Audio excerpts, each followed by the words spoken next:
Good evening. My name is Ariana Chavarria, and today I will be discussing with you the impactful life of Nelson Mandela. Against all odds, Nelson Mandela achieved his dreams of equality for South Africans. He spoke the language of human rights.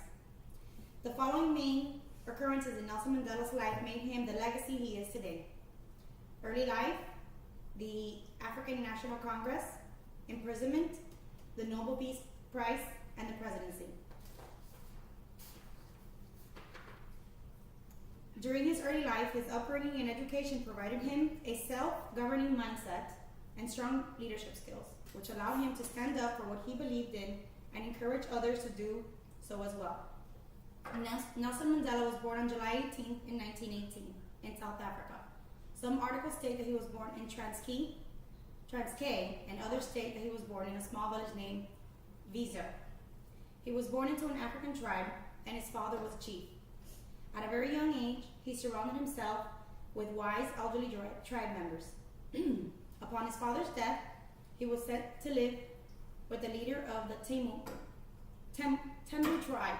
He had a strong educational background, which he applied. At the age of 7, he began his British education. He attended a Methodist church school during his early education, which influenced him greatly as well. In 1942, he graduated from the University of South Africa with a law degree. During his college years, he ran away to Johannesburg to avoid a prearranged marriage. During this time, he was faced with the reality of the racial segregation of South Africa. The African National Congress, a political party in South Africa which worked to establish a democratic government. Mandela became one of the youngest and most fundamental leaders as a component of the ANC Youth League. He became president of this youth league in 1951. Apartheid was a movement of racial segregation imposed by the National Party, which governed South Africa between 1948 and 1994.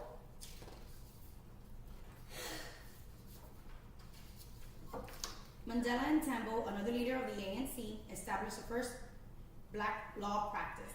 They established a campaign of rebelliousness but supported non-violent methods of protest. After the massacre of Sharpeville of over 60 unarmed black African protesters in 1960, Mandela realized that non-violent protest was not enough. The ANC was outlawed by the National Party shortly after the massacre. Mandela began advocating acts of sabotage in his protest. During his time in the ANC, Mandela faced multiple incarcerations, imprisonment, and his release.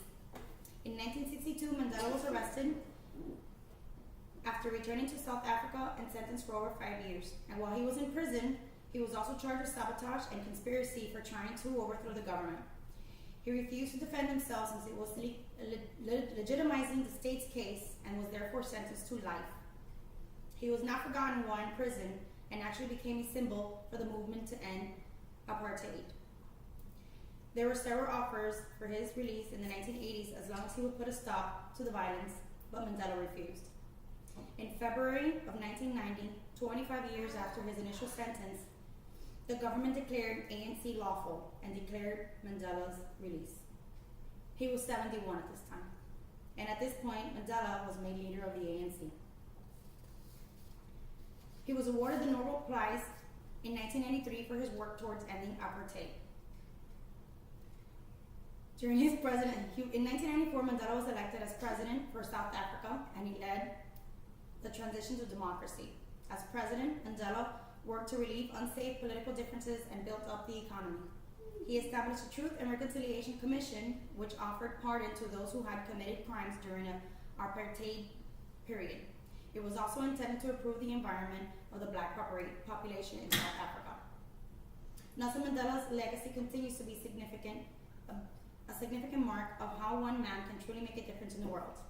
His life as a whole, commencing at a very early age, his role in the African National Congress, his continued perseverance during imprisonment, receiving a Nobel Peace Prize, and being elected president of the South Africa are just a few accomplishments that make his legacy live on. He died on December 5th, 2013 in the city of Johannesburg, South Africa, as he continued his lifelong crusade for a better world.